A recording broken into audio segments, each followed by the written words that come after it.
پھر پب جی آ گئے جس میں آپ نے دیکھا بہت سارے ہمارے نوجوان اس کے بیٹ چڑھ گئے, انہوں نے خودکشیاں بھی کر لی. اس کے بعد اب بیٹنگ کا سلسلہ آ گیا. یہ میں سمجھتا ہوں اسکیم سے بھی خطرناک ہے. اگر آپ کا پیسہ لوٹنے کا ایک طریقہ ہے, ایک ذریعہ ہے, آپ کو پھنسایا جاتا ہے. پہلے آپ کو لالچ دی جا سکتی, ہو سکتا ہے اول یعنی تھوڑا سا پیسے آپ کو جتائیں گے, اور اس کے بعد آپ کا پیسہ ہڑپ کرنے کا ایک طریقہ یہ ہے کہ آپ کو محتاج, غریب, مفلس اور نادار بنانا ہے, اور یہ اسلام اس کی قطعاً اجازت نہیں دے. میں یہاں یہ کہنا چاہتا ہوں کہ اسلام میں بیٹنگ ناجائز ہے, غیر شرعی ہے, غیر اخلاقی ہے, دینی اعتبار سے بھی غلط ہے, اخلاقی اعتبار سے بھی غلط ہے, ناجائز ہے اور نادرست ہے. اور لہذا اس میں اب کن کا رول بنتا ہے؟ یہ ہمارے ائمہ حضرات کا رول بنتا ہے. میں ان سے کہتا ہوں کہ منافرت سے باہر آ کے ان جیسے موضوعات کو آپ موضوع بحث بنا لیجئے. آپ کی سرمنوں میں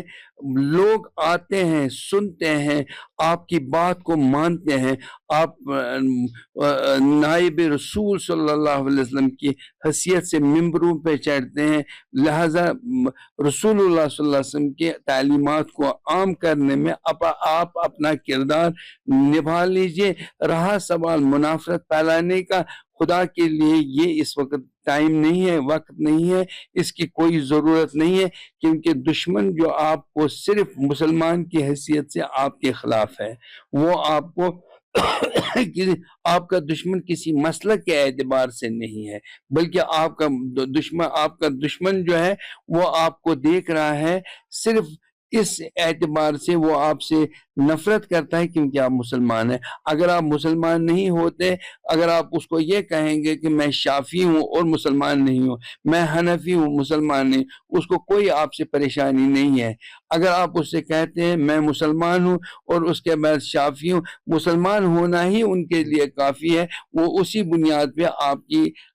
آپ سے نفرت کرتا ہے, آپ سے بغض رکھتا ہے, آپ سے عداوت کرتا ہے, آپ کے بچوں کے اقدار کو خراب کرنے کے لیے سوچ رہا ہے, آپ کے گھر کو تباہ کرنے کے لیے سوچ رہا ہے. اب دیکھ لیجیے فلسطین میں کیا ہو رہا ہے, وہاں پہ بھی شافعی بھی ہے, حنفی بھی ہے, حنبلی بھی ہے, مالکی بھی ہے, لیکن غزہ کا بم کسی حنفی کو دیکھ کے اس کے گھر پہ نہیں گرتا ہے, کسی شافعی کے گھر پہ نہیں گرتا, وہ مسلمان کے گھر پہ گرتا ہے. اور اس کی طرح ہمیں توجہ دینے کی ضرورت ہے, اور اس پہ ہمیں غور کرنا ہے. اور رہا سوال, اس وقت بھی میں آخر میں یہ کہنا چاہتا ہوں, قرآن کو سمجھنا ضروری ہے, کیونکہ اخلاق بنیادی طور پہ کا دارمدار جو ہے وہ قرآن کریم پہ ہے. قرآن کو صرف محض پڑھنے تک محدود نہ, ہاں اس میں ثواب ہے, کیونکہ یہی ایک کتاب خالصتاً ایک کتاب ہے جس کو پڑھ کے آپ ثواب حاصل کر سکتے ہیں, جس کو اگر آپ نے آنکھ بند کر کے بھی اس کا ایک لفظ بھی پڑھ گا, الحمد شریف بھی پڑھ لیا, سورہ فاتحہ پڑھ لیا, الکتاب پڑھ لی, اور اس کا ثواب بھی آپ کو ہے. سورہ اخلاص پڑھ لیا, اس کا بھی ثواب آپ کو ملے گا. لیکن قرآن کو سمجھنا, اس پہ غور کرنا, اس کے بعد